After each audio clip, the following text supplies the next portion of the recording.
بسم الله الرحمن الرحيم والضحى والليل إذا سجى ما ودعك ربك وما قلى وللآخرة خير لك من الأولى ولسوف يعطيك ربك فترضى ألم يجدك يتيما فآوى ووجدك ضالا فهدى ووجدك عائلا فأغنى فأما اليتيم فلا تقهر وأما السائل فلا تنهر وأما بنعمة ربك فحدث. السلام علیکم ورحمۃ اللہ وبرکاتہ.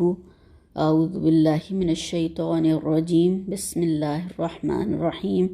نحمده ونصلی علی رسولہ الکریم. رب اشرح لی صدری ویسر لی امری واحلل عقدۃ من لسانی یفقہوا قولی. اللہم ارنا الحق حقا وارزقنا اتباعہ وارنا الباطل باطلا وارزقنا اجتنابہ. آمین یا رب العالمین. اللہ تعالیٰ کا بے حد شکر اور اس کا احسان ہے. اس کی فضل سے ہم سورہ ضحیٰ تک پہنچ گئے الحمدللہ، اور اب پچھلے ہفتے اس کو ترجمہ اور تفسیر سے پڑھا تھا. اب آج اس کے چند عملی پہلو تدبر کے لحاظ سے، غور و فکر کے لحاظ سے دیکھتے ہیں. تو اللہ تعالیٰ ہمیں اس کی بہترین سمجھ عطا فرمائے اور بہترین عمل کرنے والوں میں شامل فرما لے. تو ہم دیکھتے ہیں یہ صورت انتہائی خوبصورت، انتہائی جامع اور بامعنی صورت ہے، اور اس میں جو ہے اللہ کے نبی صلی اللہ علیہ وسلم کو بہترین طور سے تسلی دی گئی ہے اور بہت سارے انعامات کی خوشخبری سنائی گئی ہے، جس سے کہ آپ کی جو پریشانی تھی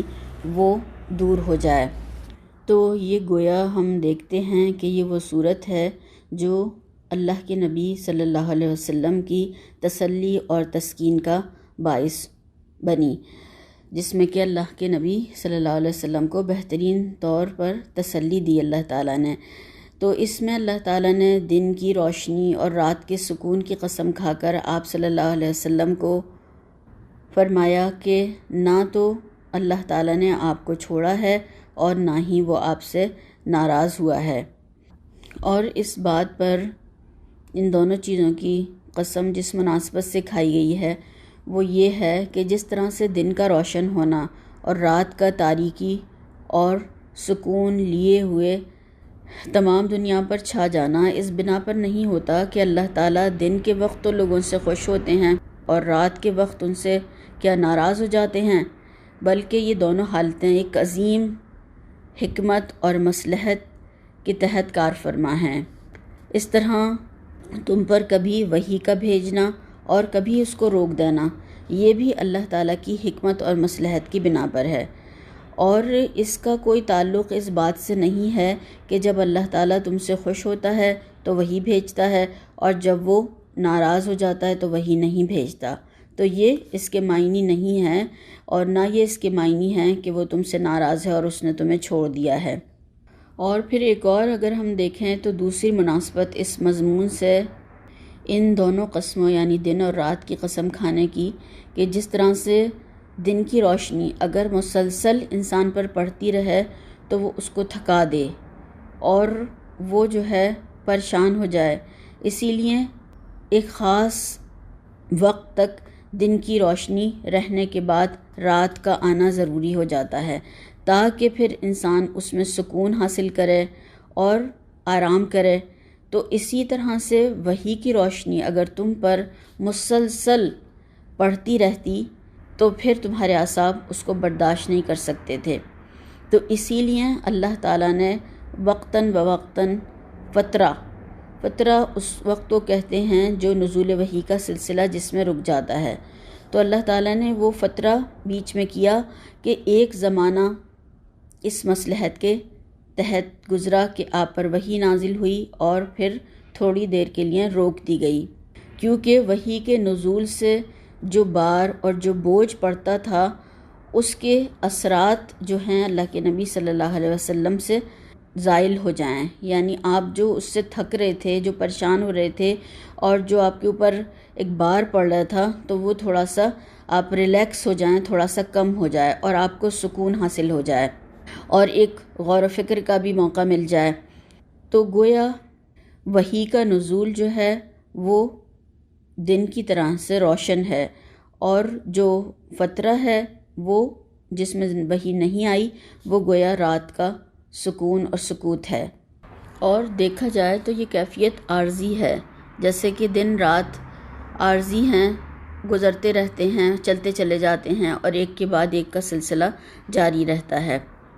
اور جو اس میں خبر دی گئی ہے کہ مشقتوں کے بعد آسانی اور جو انعامات ملیں گے، تو یعنی انسان جو ہے مشقتوں سے ہی پختہ ہوتا ہے۔ جب اس کے اوپر حالات ڈالے جاتے ہیں اور غیر معمولی طریقے سے جب اس کو کوئی آزمائش آتی ہے تو پھر وہ پختہ ہو جاتا ہے۔ وہ خام کو پختہ بنانے کے لیے ہی آزمائشیں آتی ہیں اور اللہ تعالیٰ اس کے اوپر ڈالتا ہے کہ انسان کو وہ اپنے کام کا بنانا چاہتا ہے۔ تو اور ہر مشقت کے بعد آسانی بھی ہوتی ہے۔ آج کوشش کرو گے تو کل اس کا پھل پاؤ گے، انعامات تمہیں اس کے حوالے سے دیے جائیں گے۔ اور پھر جو آپ صلی اللہ علیہ وسلم کو دنیاوی طور پر فتوحات ملیں اور جو انعامات دیے گئے، اور اس کے ساتھ ساتھ اور جو چیزیں آپ کو ملیں وہ کیا کیا تھیں؟ ایک تو نمبر ایک یہ کہ صحابہ کرام اتنی جانثار جماعت اللہ تعالیٰ نے، ایسے جان دینے والے لوگ آپ کو دیے کہ ایک ایک جو تھا وہ ان میں سے کہتا تھا کہ اگر ہماری ایک آنکھ بھی گردش کر رہی ہے تو ہم جب تک آپ کی حفاظت کریں گے۔ اتنا زیادہ آپ صلی اللہ علیہ وسلم کے اوپر اپنی جان قربان کرنے کے لیے تیار رہتے تھے، اور اس میں وہ فخر بھی محسوس کرتے تھے، وہ سعادت سمجھتے تھے اس بات کو۔ اور پھر آپ صلی اللہ علیہ وسلم کے بعد انہوں نے تمام اس مشن کو آپ کے کو تمام دنیا تک پھیلا دیا۔ اور ایک یہ بھی انعام دیا آپ صلی اللہ علیہ وسلم کو کہ مسلمانوں کا مطاع بنایا اللہ کے نبی صلی اللہ علیہ وسلم کو کہ غیر مشروط اطاعت کرنی ہے۔ اس میں یعنی کوئی کسی چیز کی کوئی گنجائش نہیں ہے کہ جو اللہ کے نبی صلی اللہ علیہ وسلم کی اطاعت کرے گا تو وہ جنت میں جا سکے گا، اور اس کے بارے میں حدیث بھی ہمیں ملتی ہے۔ اور جس نے اطاعت نہیں کی اس نے نافرمانی کی اور وہ جنت میں نہیں جا سکے گا، گویا کہ اس نے انکار کر دیا۔ تو ایسی کسی اور کوئی بھی دنیا میں جتنے بھی انسان آئے اور چلے گئے، اس کی کسی کی کوئی مثال نہیں ملتی، اور ایسی اطاعت کسی کے حصے میں نہیں آئی۔ پھر ایک اور جو چیز ہمیں ملتی ہے وہ یہ کہ 23 سال کے اندر گنوار، وحشی، اجڑ اور بالکل تہذیب اور تمدن سے ناآشنا لوگ، انتہائی غیر مہذب جو قوم تھی، اس کو آپ صلی اللہ علیہ وسلم نے کس طریقے سے مہذب بنا دیا۔ کسی اور دنیا کے کسی بھی تاریخ یا انقلاب میں یہ بات کہیں بھی نہیں ملتی، جیسا کہ اللہ کے نبی صلی اللہ علیہ وسلم نے 23 سال میں مکہ میں انقلاب برپا کر دیا اور کس طریقے سے ایک غیر مہذب قوم کو مہذب بنا دیا۔ پھر ایک اور جو چیز ملتی ہے وہ یہ ہے کہ آپ صلی اللہ علیہ وسلم سے ایک نئی تہذیب وجود میں آئی، اور بعد میں تمام دنیا پر وہ تہذیب چھا گئی، اور ہر شعبۂ زندگی میں تبدیلیاں آئیں، تمدن، اخلاق، معاشرت، سیاست، ہر شعبے میں اللہ کے نبی صلی اللہ علیہ وسلم نے تبدیلی پیدا کر دی۔ اور پھر اللہ تعالیٰ نے یہ بھی بڑا انعام اور کرم کیا کہ آپ کے ہاتھوں دین کو مکمل کروا دیا، اور قرآن کریم میں آیت نازل کر دی سورہ مائدہ میں کہ الیوم اکملت لکم دینکم واتممت علیکم نعمتی ورضیت لکم الاسلام دینا، کہ آج ہم نے تمہارے دین کو تمہارے لیے مکمل کر دیا اور اپنی نعمت تم پر تمام کر دی، اور اسلام کو دین کی حیثیت سے پسند کر لیا۔ یعنی اب یہی طریقہ زندگی ہے، اور اسلام کے اصول جو ہیں اور ضوابط اور قاعدے اور احکامات انہی پر چلنا ہے۔ اب اس میں کسی بھی ترمیم، اضافے اور کسی بھی چیز کی ایڈ کرنے کی یا اس میں سے کچھ نکالنے کی کوئی گنجائش نہیں ہے، بلکہ دین مکمل ہو گیا اور آپ صلی اللہ علیہ وسلم کے ہاتھوں اور آپ کی زندگی میں مکمل کر دیا گیا۔ اب کوئی اس میں کسی طرح کی بھی کوئی گنجائش نہیں ہے کہ کچھ اس میں سے نکال دیا جائے اور اس میں ڈال دیا جائے۔ اب جو بھی کوئی غلط بات دین کے حوالے سے کرے گا یا اس میں ایڈ کرے گا تو گویا وہ بدعتوں میں اور خرافات اور غلط باتوں میں مبتلا ہوگا، اور اللہ تعالیٰ کے یہاں اس کی کوئی بھی چیز قبول نہیں کی جائے گی۔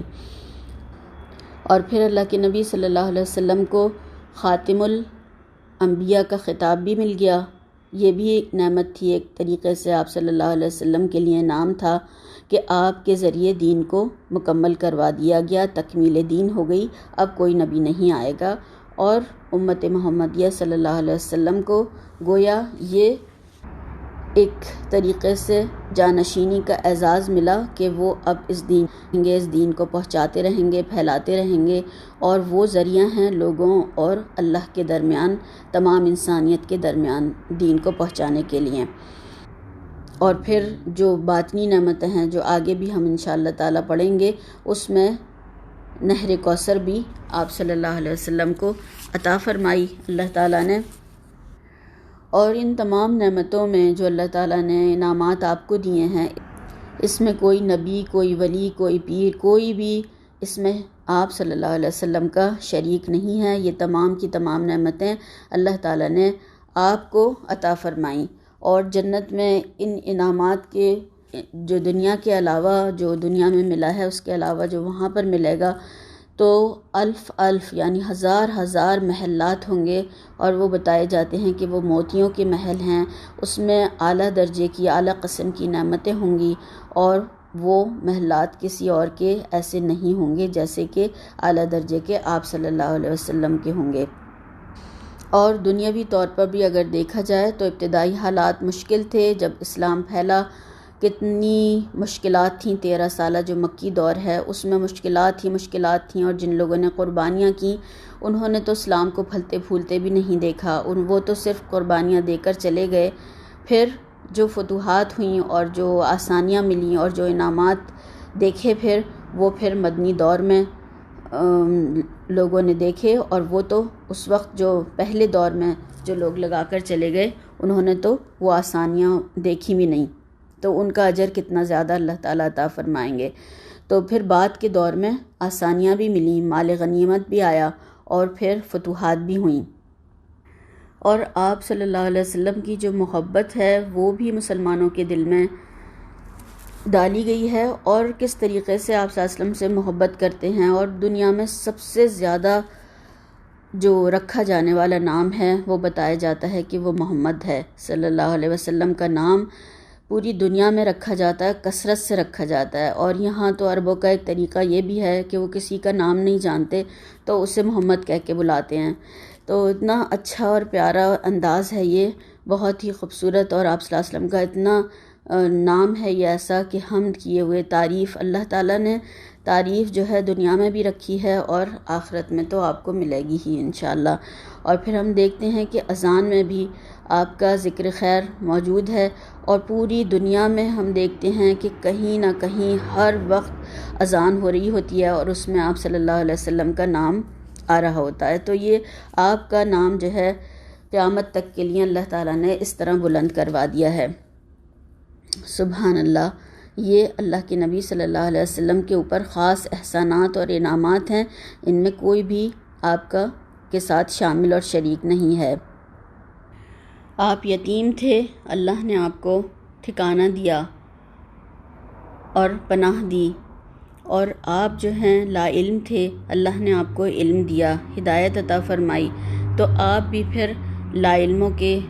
جو سوالات ہیں، جو مسئلے لے کر آتے ہیں، اور بے تکی باتیں اور بے تکی سوالات بھی پوچھنے والوں کو جھڑکیں نہیں، ڈانٹیں نہیں، سختی نہ کریں، بلکہ آرام سے ان کو سمجھا دیں، اچھی طرح سے ان کے سوالات کے جواب دے دیں۔ اور اس کا شکر اس طرح سے ہوگا کہ خود آپ لا علموں کو سکھائیں، ان کو علم دیں، اور جو خود بھی اگر چل کر آئے سوال پوچھے تو اس کو اچھی طرح سے جواب دے دیں۔ اور سوال بھی انسان دو طریقے سے کرتا ہے، دو طرح کا کرتا ہے، ایک مال کا اور ایک علم کا، تو جس کا جیسا سوال ہو اس کو آپ پورا کر دیں۔ اور جو آپ کو اللہ تعالیٰ نے نبوت کی نعمت، مال کی نعمت، اور جو بھی آپ کو نعمتیں اللہ تعالیٰ نے عطا فرمائی ہیں، پھر اس میں دوسروں کا بھی خیال رکھیں، دوسروں کو بھی وہ آپ دیں۔ اور نعمتوں کے ذکر کے لیے جو ہے اس میں بھی چند باتوں کا خیال رکھا جائے کہ نعمتوں کا ذکر جو ہے وہ شکر کے لیے ہو، فخر اور تکبر کے لیے یا بڑائی جتانے کے لیے نہ ہو، بڑا بننے کے لیے نہ ہو، بلکہ بطور شکر ہو۔ اور نمبر 2 اس میں یہ ہے کہ دل میں نعمت کو پا کر اللہ کا احسان مانیے، دل میں نعمتوں کو یاد کیجیے اور اس کا احسان مانیے، یعنی اللہ تعالیٰ کا کہ اس قابل نہیں تھے پھر بھی اللہ تعالیٰ نے اتنی نعمتیں عطا فرمائیں۔ پھر ایک اور تیسری چیز جو ہے وہ یہ ہے کہ خواب بھی جو ہے وہ بھی ایک نعمت ہوتا ہے، کیونکہ سچے خواب بھی ہوتے ہیں، پھر وہ پورے فرماتا ہے اللہ تعالیٰ۔ تو اس میں جو ہے کہ اگر کوئی اچھا خواب بھی انسان دیکھے تو وہ خوشی کا ذریعہ ہوتا ہے اس کے لیے، تو اس کی جو ہے خبر ہر ایک کو یا ہر کسی کو نہیں بتانی چاہیے، کیونکہ بہت سے لوگ جو ہیں وہ آپ سے حسد کرنے والے بھی ہوں گے، تو ہر ایک کو آپ کی خوشی کی خبر خوش نہیں کرے گی، تو ہر ایک کو نہیں بتانا چاہیے، بلکہ اس کو بتایا جائے جو کہ وہ اس کی کوئی تعبیر بتا سکے یا پھر وہ کوئی اس چیز سے خوش ہو آپ کی اس خوشخبری سے۔ پھر اللہ تعالیٰ کو یہ پسند ہے کہ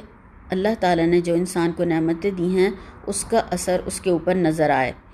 ایک شخص اللہ کے نبی صلی اللہ علیہ وسلم کے پاس آیا، بہت ہی برے حال میں تھا، میلے کپڑے، بال الجھے ہوئے، گندا بالکل، بہت ہی حالت خراب۔ تو آپ صلی اللہ علیہ وسلم نے اس سے پوچھا کہ تمہارے پاس کچھ مال ہے، کچھ ہے تمہارے پاس؟ تو اس نے کہا کہ ہاں، ہر قسم کا مال موجود ہے۔ تو پھر آپ صلی اللہ علیہ وسلم نے فرمایا کہ اللہ تعالیٰ کو یہ پسند ہے کہ اللہ کی نعمت کا اثر بندے کے اوپر نظر آئے، یعنی سب کچھ ہوتے ہوئے فقیرانہ حلیہ بنانا یہ جو ہے اللہ کو پسند نہیں ہے کہ لوگ اس کو پھر خیرات زکوٰۃ دینے لگیں۔ تو جو اللہ نے نعمت دی ہے اس کا اثر نظر آنا چاہیے اس کے اوپر، یہ بھی اللہ تعالیٰ پسند فرماتے ہیں کہ اللہ نے جو نعمتیں دی ہیں وہ انسان کے حال احوال سے ظاہر ہوں۔ بس یہ کہ تکبر نہ ہو، فخر اور غرور نہ ہو، ایسے لباس نہ ہوں کہ دوسرے کمتر نظر آنے لگیں، ایسی چیزیں نہ استعمال کرے کہ دوسرے حقیر اس کو نظر آنے لگیں، تو پھر اس میں ریاکاری، دکھاوا نہ ہو، فخر و تکبر اور غرور نہ ہو۔ اللہ کے نبی صلی اللہ علیہ وسلم بھی بہت اچھی جو یمنی چادریں اس وقت کہا جاتا تھا وہ پہنتے تھے، دھاری دار چادر تھیں، اور وہ جو ہے عید کے دن خاص طور پہ اور جمعہ کے دن آپ ان کو پہنتے تھے۔ تو اچھا لباس پہننا جو ہے وہ منع نہیں ہے، مگر تکبر والا نہ ہو، غرور والا نہ ہو، اور پھر لوگوں کو حقیر نہ سمجھا جائے۔ اور جو اللہ تعالیٰ نے نعمتیں عطا فرمائی ہیں وہ مال و دولت ہو، صلاحیتیں ہوں، اور وقت ہے جو اللہ نے ہمیں دیا ہے، علم ہے، اولاد ہے، یا جو بھی اللہ تعالیٰ نے ہمیں نعمتیں دی ہیں اس میں ہم پھر دوسروں کو بھی شریک کریں اور دوسروں تک بھی وہ سب چیزیں پہنچائیں۔ اور اللہ کی نعمتوں کا اظہار جو ہے کرنا یہ بھی شکر ہے۔ اور اس میں ایک بات یہ بھی بتائی گئی ہے کہ جو لوگوں کا شکر گزار نہیں ہوتا وہ اللہ کا بھی شکر گزار نہیں ہوتا، اور جو کوئی احسان کرے ہمارے ساتھ، احسان کا معاملہ کرے، اللہ کے تو احسانات ہیں ہی ہیں ہمارے پر، بندوں میں سے بھی جو کوئی احسان کرے تو اس کی اگر ہم تعریف کر دیتے ہیں تو یہ اس کا گویا کہ شکر ادا کر دیتے ہیں۔ اگر ہم کچھ نہیں دے سکتے اسے تو کم از کم اس کو شکریہ اس کا ادا کر دیا جائے، تو اس کی تعریف کر دی جائے تو وہ بھی شکریہ ادا کرنے میں ہی شامل ہو جاتی ہے۔ تو اس میں ہم دیکھتے ہیں، آپ سب نے بھی غور و فکر کیا ہوگا، اور اگر نہیں کیا ہو تو اور اس کو تھوڑا سا غور و فکر کریں اور سوچیں کہ دیکھیں اس میں اللہ تعالیٰ نے 3 چیزوں کی خوشخبری سنائی ہے، 3 جو انعامات ہیں وہ بتائے ہیں، پھر اللہ تعالیٰ نے 3 احسانات کا تذکرہ کیا ہے جو اللہ کے نبی صلی اللہ علیہ وسلم پر کیے گئے، اور پھر 3 کاموں کے کرنے کی فرمایا ہے۔ تو یعنی ٹوٹلی اگر ہم دیکھیں اس میں تو 9 چیزیں ہیں۔ 3 چیزیں وہ ہیں جو خوشخبری کے طور پر آپ کو دی گئی ہیں کہ آپ سے ناراض نہیں ہے اللہ تعالیٰ، تنہا نہیں چھوڑا ہے، اور یہی بات اللہ کے نبی صلی اللہ علیہ وسلم نے بھی حضرت ابوبکر صدیق کو فرمائی تھی جب وہ دونوں غار میں تھے اور دشمن سر پر تھا، اور وہ اوپر سے دیکھتے تو یہ نیچے موجود تھے، دونوں نظر آ جاتے۔ تو آپ صلی اللہ علیہ وسلم جب حضرت ابوبکر صدیق رضی اللہ تعالیٰ عنہ پریشان ہوئے تو ان سے کہنے لگے کہ لا تحزن ان اللہ معنا، آپ غم نہ کریں، اللہ تعالیٰ ہمارے ساتھ ہے۔ تو اس طریقے سے آپ نے تسلی دی۔ تو پھر اللہ کی فتح و نصرت اور مدد جس کے ساتھ ہو تو وہ تو تنہا نہیں ہو سکتا۔ اور پھر یہ کہ بعد کے آنے والے جو ادوار ہیں اس کے طور سے جو تسلی اور خوشخبری دی گئی کہ وہ ابھی مشکلات ہیں تو آسانی بھی آئی ہی، اور پھر جو ہے آپ بعد کا دور آپ کے لیے زیادہ اچھا ثابت ہوگا۔ اور اسی طرح سے اگر آخرت اور دنیا کو لیا جائے تو آخرت زیادہ بہتر ہے۔ اور پھر اس کے بعد میں تیسری جو بات تھی وہ کہ دین پھیلانے کے سلسلے میں جتنی تکلیفیں، مصیبتیں اور پریشانیاں اور لوگوں کی طرف سے جو اذیتیں آپ کو ہو رہی ہیں، تو پھر اس کے بدلے میں اللہ تعالیٰ آپ کو جو انعامات دے گا، جو زبردست انعامات دیں گے اللہ تعالیٰ، تو اس سے آپ خوش ہو جائیں گے۔ یہ بھی ایک طریقے سے بہت زبردست تسلی تھی۔ اور پھر 3 جو احسان بتائے کہ آپ یتیم تھے، ٹھکانہ نہیں تھا، مکہ میں آپ کو جو ہے اللہ تعالیٰ نے حفاظت کا انتظام کیا، پھر وہاں سے مکہ سے پھر مدینہ جب تشریف لے گئے وہاں ٹھکانہ دیا، اور زبردست مدد صحابہ کرام کے ذریعے کروائی، انصار کے دل میں اتنی محبت ڈال دی کہ آپ صلی اللہ علیہ وسلم سے قرآن کریم میں اللہ تعالیٰ نے فرمایا ہے کہ تم اگر پوری دنیا کا مال بھی خرچ کر دیتے تو ان کے دلوں میں محبت پیدا نہیں کر سکتے تھے۔ تو یہ تو اللہ ہی ہے جس نے کہ ان کے دلوں میں اتنی محبت ڈال دی کہ انہوں نے اپنی جانیں اسلام کے لیے اور آپ صلی اللہ علیہ وسلم کے لیے نچھاور کر دیں۔ موسیٰ علیہ السلام کے حواریوں کی طرح نہیں ہیں، ہم میں جب تک ایک آنکھ بھی گردش کرتی رہے گی ہم جو ہے آپ صلی اللہ علیہ وسلم کی حفاظت کریں گے، اور ہم وہ نہیں ثابت ہوں گے جو موسیٰ علیہ السلام سے ان کے حواریوں نے کہا تھا کہ تم جاؤ اور تمہارا خدا دونوں لڑو اور ہم یہیں بیٹھے ہیں۔ تو ہم اس طرح کے لوگ نہیں ہیں، بلکہ ہم اپنی جان تک آپ صلی اللہ علیہ وسلم پر نثار کر دیں گے۔ اور پھر اس کے بعد میں دیکھیں جو احسان ہے وہ دوسرا یہ کہ قوم کی گمراہیوں پر کرتے تھے تو اللہ تعالیٰ نے سیدھا راستہ صراط مستقیم دکھایا، اس کی طرف رہنمائی فرما دی، اور کتنی بہترین کتاب اللہ کے نبی صلی اللہ علیہ وسلم کو رہنما کے طور پر دی گئی کہ آپ اس سے تمام زندگی گزارنے کے اصول اور طریقے معلوم کر سکتے ہیں۔ پھر اس کے بعد تنگ دستی تھی تو اللہ نے غنا میں بدل دیا کہ دل کا بھی غنی بنایا۔ مال سے غنی نہیں ہوتا انسان، دل کا غنا ہونا چاہیے، اس سے غنی ہوتا ہے۔ اور پھر آپ صلی اللہ علیہ وسلم کیسے غنی تھے، کیسا آپ کا دل تھا کہ فتح مکہ کے موقع پر 100 اونٹ اور 100 بکریاں آپ نے لوگوں کو عطا فرمائیں، تو لوگ تو خوش ہو گئے اور کہا کہ محمد صلی اللہ علیہ وسلم تو اتنا دیتے ہیں، وہ تو غنی کر دیتے ہیں، بے پرواہ ہیں، بالکل ان کو کسی یعنی غریبی یا مفلسی کا کوئی احساس ہی نہیں ہے، اتنا لوگوں میں تقسیم کر رہے ہیں، اتنے غنائم آتے تھے، سب کے سب آپ تقسیم کر دیا کرتے تھے۔ اتنا سب کچھ ہونے کے بعد میں بھی آپ کبھی بھی صاحب نصاب نہیں رہے اور زکوٰۃ نہیں دیا آپ نے، کیونکہ وہ کچھ بچتا ہی نہیں تھا، سب کا سب تو تقسیم کر دیا کرتے تھے۔ تو یہ تھا جو دل کا غنا اللہ کے نبی صلی اللہ علیہ وسلم کو اللہ تعالیٰ نے عطا فرمایا۔ پھر 3 کاموں کے جو کرنے کے لیے کہا تو اس میں دیکھیں یتیمی کی حالت سے گزرے تھے آپ، تو آپ یتیم اور بے سہارا لوگوں کی مدد کیجیے، کیونکہ جو جن حالات سے گزر چکا ہوتا ہے اس کی مشکلات، اس کی پریشانیاں اور اس کے بارے میں وہ سب کچھ جانتا ہے کہ کیسے کیسے انسان تکلیفیں اٹھاتا ہے اور کیسے کیسے وہ اللہ تعالیٰ سے سوال کرتا ہے مگر دیکھتا ہے کہ مدد کے لیے کون آگے بڑھتا ہے، تو کتنا بے سہارا اور تکلیف اور پریشانی میں ہوتا ہے، اور کوئی ایسے سفید پوشوں کی جب مدد کرتا ہے تو وہ اللہ کا شکر ادا کرتا ہے۔ تو یتیموں کے بارے میں دیکھیں کتنی احادیث ہیں اور کتنا شوق دلایا اور کتنا اجر و ثواب کی امید بھی دلائی گئی ہے، اور کہ لوگ پھر یتیموں کو ہاتھوں ہاتھ لینے لگے کہ کوئی یتیم بچہ ایسا نہیں رہا کہ کسی نے اس کی سرپرستی نہ کر لی ہو۔ تو اور پھر یتیم کے سرپرست کے لیے جو خوشخبری آپ صلی اللہ علیہ وسلم نے سنائی وہ ایک حدیث سے جو ہمیں ملتی ہے کہ آپ نے دونوں انگلیوں میں تھوڑا سا گیپ کر کے فرمایا کہ میں اور یتیم کا سرپرست جنت میں اس طریقے سے ہوں گے۔ تو کس طریقے سے پھر لوگوں نے یتیموں کی سرپرستی کی۔ اور ایک دن ایک واقعہ جو ہمیں ملتا ہے، آپ صلی اللہ علیہ وسلم عید کی نماز کے لیے جا رہے تھے، راستے میں ایک بچہ جو ہے وہ رو رہا تھا، بیٹھا ہوا ملا، تو آپ صلی اللہ علیہ وسلم رک گئے اور اس کو پیار کیا، اس کو بہلایا اور اس کو پوچھا کہ تم کیوں رو رہے ہو، کیا ہو گیا؟ اتنی زیادہ شفقت اور نرم دلی تھی آپ کے اندر۔ فوراً اس بچے کے پاس بیٹھ گئے، اس نے بتایا کہ میں یتیم ہوں، میرا کوئی والی وارث نہیں ہے، میں عید کیسے گزاروں گا، اس لیے میں رو رہا ہوں، نہ میرے پاس کچھ ہے کہ میں عید کی خوشی مناؤں۔ تو آپ صلی اللہ علیہ وسلم نے فرمایا کیا تم اس بات پر خوش ہو کہ محمد صلی اللہ علیہ وسلم تمہارے باپ اور عائشہ تمہاری ماں اور فاطمہ تمہاری بہن ہو؟ تو وہ بچہ اتنا زیادہ خوش ہو گیا، اور پھر آپ صلی اللہ علیہ وسلم اسے اپنے گھر لے گئے اور پھر اس کو وہاں پر حضرت عائشہ سے کہا کہ اسے نہلا کے تیار کرو۔ تو یہ آپ صلی اللہ علیہ وسلم کا اتنا خیال کرتے تھے آپ ہر کسی کا تو کیونکہ آپ اس دور سے گزر چکے تھے، آپ کو سب معلوم تھا، حالانکہ آپ کو اللہ نے اتنے محبت کرنے والے بھی دیے، مگر آپ ان تمام احساسات سے گزر چکے تھے، تو آپ زیادہ اس بات کو سوچنے اور خیال کرنے والے تھے، تو یہی بات اللہ تعالیٰ نے آپ کو بتائی۔ پھر اس کے بعد میں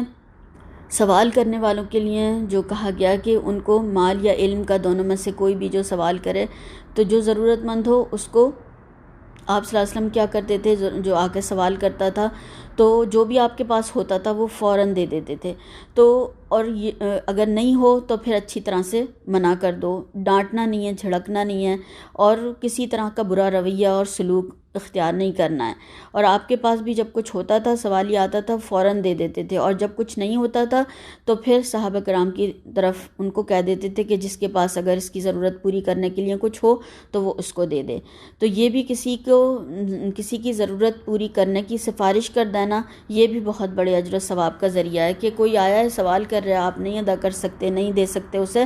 اس کی ضرورت پوری نہیں کر سکتے، تو کسی اور سے کہہ دیں تاکہ وہ اس کی ضرورت پوری کر دے۔ اور پھر یہ کہ کوئی لا علم ہے، کوئی کچھ جاننا چاہتا ہے تو اس کو اچھی طرح سے سمجھا دو، اس کے مسئلے کا حل دے دو۔ ان کو کچھ لوگ ایسے بھی ہوتے ہیں جو بالکل بیکار، بے تکے سوال اور وقت ضائع کرنے والی چیزیں لاتے ہیں، یعنی اس طرح کے سوال پوچھتے ہیں جن کا ان کے عمل سے کچھ دور کا بھی واسطہ نہیں ہوتا ہے۔ تو اس طرح سے ایک شخص نے سوال پوچھا آپ صلی اللہ علیہ وسلم سے بھرے مجمع میں کہ میرا اصلی باپ کون ہے، یعنی اس نے جو اس طریقے کا بے تکا سوال آپ صلی اللہ علیہ وسلم سے پوچھا، تو اس میں کوئی بھی دین اور شریعت کا کوئی بھی عمل کا اس سے کوئی تعلق نہیں تھا۔ پھر ایک دفعہ جب آپ صلی اللہ علیہ وسلم نے حج کی فرضیت کے حوالے سے حکم سنایا تو ایک شخص نے فوراً سوال کیا کہ کیا حج ہر سال فرض ہے؟ آپ صلی اللہ علیہ وسلم نے کوئی جواب نہیں دیا۔ پھر اس نے دوبارہ پوچھا، پھر آپ نے کوئی جواب نہیں دیا۔ پھر اس نے تیسری بار پوچھا، تب آپ نے فرمایا تم پر افسوس ہے، اگر میری زبان سے ہاں نکل جاتی تو حج ہر سال تم پر فرض ہو جاتا، تو پھر تم لوگ اس کی پیروی نہ کر پاتے اور نافرمانی کرنے لگ جاتے، یعنی اگر آپ ہاں کہہ دیتے تو سب پر پھر ہر سال ہو جاتا۔ تو دیکھیں ایک دفعہ ہی کرنا زندگی میں کتنا مشکل ہے انسان کا، تو اگر ہر سال ہوتا تو کس طریقے سے کر پاتے۔ تو اس طرح سے لوگ بیکار کے غلط اور بے تکے لائنی سوالات سے بھی تنگ کرتے ہیں، تو پھر بھی ان کو جھڑکو نہیں، ان کو آرام سے بتا دو، کیونکہ یہ زبردست اخلاق سکھایا گیا ہے کہ جبھی تو اللہ کے نبی صلی اللہ علیہ وسلم اخلاق کے بھی اعلیٰ درجے پر فائز تھے۔ پھر اس کے بعد میں جو آپ کو نعمتیں عطا کی گئی ہیں ان کا بیان کیجیے۔ مجموعی طور پر تمام نعمتوں کے اظہار کی صورت یہ ہے کہ زبان سے اللہ کا شکر ادا کیا جائے، اس بات کا اقرار و اعتراف کیا جائے کہ جو نعمتیں بھی حاصل ہیں یہ سب اللہ کے فضل و کرم کی وجہ سے ہیں، ورنہ ذاتی کمال نہیں ہے جس کی وجہ سے یہ نعمتیں عطا فرمائی ہیں۔ نبوت کی نعمت کا اظہار اس طرح ہو سکتا ہے کہ دعوت و تبلیغ کا حق ادا کیا جائے۔ قرآن کی نعمت کا اظہار اس طریقے سے ہو سکتا ہے کہ لوگوں میں زیادہ سے زیادہ اس کی اشاعت کی جائے، اس کی تعلیمات لوگوں کو ذہن نشین کرائی جائیں، احکامات بتائے جائیں تاکہ ان کی زندگیاں بدل جائیں اور وہ کل کے آگ کے عذاب سے بچ جائیں، اللہ کی ناراضگی سے بچ جائیں اور وہ جنت میں جگہ پا سکیں۔ پھر تیسرا جو ہے نعمت ہدایت کا اظہار اس طرح ہو سکتا ہے کہ بھٹکی ہوئی انسانیت کو سیدھا راستہ بتایا جائے اور اس کام میں جو بھی مشکلات، مصائب، پریشانیاں، مسائل آئیں انہیں صبر کے ساتھ برداشت کیا جائے۔ پھر چوتھی چیز یہ ہے کہ جس طرح آپ صلی اللہ علیہ وسلم پر اللہ تعالیٰ نے یتیم میں احسان کیا کہ ایک کے بعد ایک محبت کرنے والے دیے، انہوں نے اپنی جان سے زیادہ آپ کو عزیز رکھا، حفاظت کی، تو آپ بھی یتیموں کے ساتھ اسی طرح کا احسان کریں، ان کی بھی کفالت کریں۔ پھر نمبر 5، نادار سے مالدار بنانے کا جو احسان کیا تو آپ اللہ کے محتاج بندوں کی مدد کریں۔ اس صورت کے حوالے سے یہ بھی کہا جاتا ہے کہ دلوں کی تنگی اور گھٹن اور پریشانی کے لیے، ٹینشن کے لیے اس کو کثرت سے پڑھا جائے۔ تو اللہ تعالیٰ نے جب آپ صلی اللہ علیہ وسلم کا دور کیا تھی، گھٹن تھی، ڈپریشن تھا اور جو آپ پریشان تھے، تو وہ اس کو آپ صلی اللہ علیہ وسلم کو تسلی دی۔ تو اس پر غور و فکر جب کیا تو یہ احساس ہوا کہ جب انسان پریشان ہوتا ہے تو اسے لگتا ہے کہ میرا کوئی نہیں ہے، میرے پاس کچھ بھی نہیں ہے، اور یہ شیطان مایوس کرتا ہے اور اسے ڈپریشن میں مبتلا کر دیتا ہے۔ تو اس طرح سمجھایا کہ تم کیوں پریشان ہوتے ہو، تمہارا رب تمہارے ساتھ ہے اور اس کی رضا تمہیں حاصل ہے، تو پھر پریشانی کی کیا بات ہے؟ تو پھر دنیا سے زیادہ تمہارے لیے آخرت کی نعمتیں ہیں، کبھی نہ ختم ہونے والا اجر ہے، وہ بھی تمہارے لیے ہے، اور ان قریب تمہیں اتنا کچھ ملے گا کہ تم خوش ہو جاؤ گے، تو پھر پریشانی کیسی؟ تو یہ تسلی صرف اللہ کے نبی صلی اللہ علیہ وسلم کے لیے نہیں تھی، یہ ہم سب کے لیے ہے، اور یہ قرآن اللہ کے نبی صلی اللہ علیہ وسلم کو جو معجزہ دیا گیا یہ ایسا معجزہ ہے جو تا قیامت رہے گا اور جب تک اللہ تعالیٰ چاہیں گے، اور سب اس سے فائدہ اٹھاتے رہیں گے، ورنہ تمام انبیاء کے معجزے ان کی زندگیوں تک تھے۔ تو یہ اللہ تعالیٰ کا ہم پر خصوصی احسان ہے کہ یہ ہمارے لیے بھی دل کی تسلی کا اور سکون کا اسی طرح ذریعہ ہے جیسا کہ آپ صلی اللہ علیہ وسلم کو اللہ تعالیٰ نے تسلی دی تھی۔ جب کوئی بھی پریشانی ہوتی ہے، غم ہوتا ہے، مصیبت آتی ہے تو انسان پریشان ہوتا ہے اور شیطان اسے مایوس کرتا ہے کہ تمہارے پاس تو کچھ بھی نہیں، دیکھو اللہ نے بھی تمہیں چھوڑ دیا ہے، اب تمہاری کوئی مدد نہیں کرے گا۔ تو اس میں امید دلائی گئی ہے کہ یہ سب چیزیں، تکلیف، پریشانیاں، یہ سب تو چند روزہ ہیں، یہ سب ختم ہو جائیں گے، تمہارے ساتھ تمہارا رب ہے، اور پھر تمہیں ہمیشہ کی زندگی میں جو انعامات ملیں گے وہ تو اتنے زیادہ ہیں، ایسے ہیں کہ وہ تو تمہیں پتہ بھی نہیں ہے وہ کیا کچھ عطا فرمائے گا۔ تو جو اس کو سمجھ کر پڑھیں گے انشاءاللہ تعالیٰ تو وہ ضرور ان کا غم، فکر، پریشانی اور ٹینشن ضرور دور ہو جائے گا۔ اور ہم جو ہے، اور اگر ہم دیکھیں تو ہمارا مسئلہ کیا ہے کہ اگر ہمیں کوئی ایک پریشانی آتی ہے تو جو اللہ تعالیٰ کی ہمارے اوپر 99 نعمتیں اور احسانات، انعامات ہیں وہ سب بھول جاتے ہیں، اور پھر کیا کرتے ہیں، وہ ایک ہی جو پریشانی آئی ہے اسی کا ہی تذکرہ کرتے رہتے ہیں۔ تو کسی شاعر نے بہت ہی خوبصورت بات کہی ہے کہ جو نعمتیں نہ ملی ان کا کیا گلہ شکوہ، جو مل گئی ہیں انہیں ہی شمار کر دیکھو۔ تو جو ہمارے پاس ہوتا ہے، جو نعمتیں اور انعامات ہوتے ہیں، جو اللہ نے ہمیں آسانیاں دی ہیں، جو انعامات دی ہیں، ان کو تو ہم یاد نہیں کرتے، بلکہ ناشکری کی اور جو کچھ نہیں ہے اس کی لمبی لسٹیں لے کر ہاتھ میں جو مسئلے ہیں ان کو ہی روتے رہتے ہیں۔ تو ناشکری کی جو شکایات کی جو لمبی لسٹیں ہیں انہیں پھاڑ کے پھینک دیں، انہیں ختم کر دیں، اور پھر اس کی جگہ شکر کی لسٹ لے لیں کہ اللہ نے مجھے کیا کیا دیا ہے، وہ گنیں، وہ لکھیں اس میں، اور پھر اللہ کا شکر ادا کریں۔ تو جو اللہ کے نبی صلی اللہ علیہ وسلم نے ہمیں بتایا ایک حدیث کے ذریعے سے کہ اگر تم اپنے سے اوپر والوں کو دیکھو گے تو ناشکری کرو گے، اور اپنے سے نیچے والوں کو دیکھو گے تو اللہ کا شکر ادا کرو گے۔ تو ہمیں بھی پھر یہی کرنا ہے تاکہ ہم اللہ تعالیٰ کا زیادہ سے زیادہ شکر ادا کر سکیں۔ اور علاج اور حل جو بتایا اللہ تعالیٰ نے وہ یہ بتایا کہ یتیم اور غریب مسکین کے حالات کو دیکھو تو اپنی نعمتیں یاد آنے لگیں گی تمہیں کہ ہمارے اوپر اللہ تعالیٰ نے کیا کچھ احسانات کیے ہوئے ہیں۔ اور ہم تو دیکھیں کہ اپنے ہی رونے روتے رہتے ہیں، کسی غریب، یتیم، مسکین کے حالات تو ہمیں دیکھنے کی فرصت ہی نہیں ہے۔ اور پھر اس کے بعد میں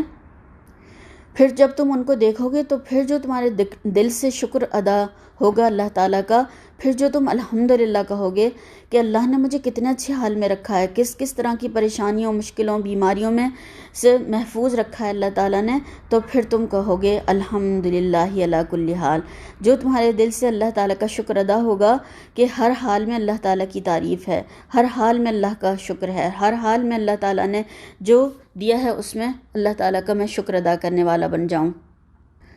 اور پھر اس پر بھی اللہ تعالیٰ کا بے حد شکر اور احسان مانیں کہ اللہ تعالیٰ نے آج یہ گھر بیٹھے ہوئے علم حاصل کرنے کے مواقع بھی پیدا کر دیے، تو یہ بھی اللہ تعالیٰ کا خاص احسان ہے۔ اور اللہ تعالیٰ جس کے ساتھ بھلائی کا ارادہ فرماتے ہیں تو اس کے پھر سینوں کو کھول دیتے ہیں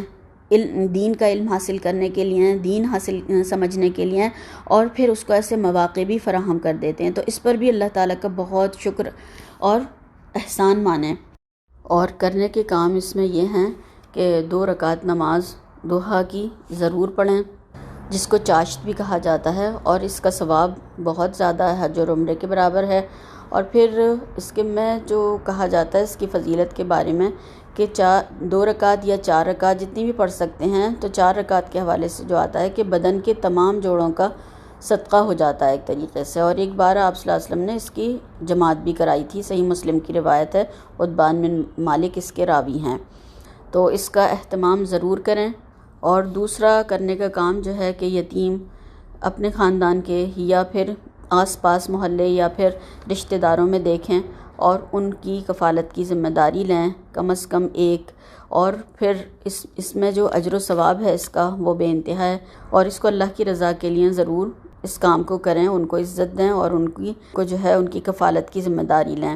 اور پھر تیسری چیز جو ہے سائل اور غلط سوال کرنے والے یا غلط بات کرنے والوں کو سے بدتمیزی سے، بد اخلاقی سے پیش نہ آئیں، بلکہ ان کو بھی اچھی طرح سے سمجھا دیں، بتا دیں۔ اور چوتھی چیز یہ ہے کہ جو اللہ نے نعمتیں، مال، صلاحیتیں، علم، جو سب کچھ دیا ہے اس میں دوسروں کو ضرور شریک کرتے رہیں، دوسروں کو ضرور دیتے رہیں، تو تاکہ اللہ تعالیٰ جو ہے ہم سے جب ان نعمتوں کا سوال کرے تو ہم اللہ تعالیٰ کو کہنے والے ہوں کہ اللہ تعالیٰ ہم نے کچھ نہ کچھ کوشش ضرور کی تھی۔ تو اللہ تعالیٰ ہمیں ان سب کاموں کی بہترین توفیق عطا فرمائے اور کہنے سننے سے زیادہ عمل کرنے والا بنائے انشاءاللہ تعالیٰ، آمین۔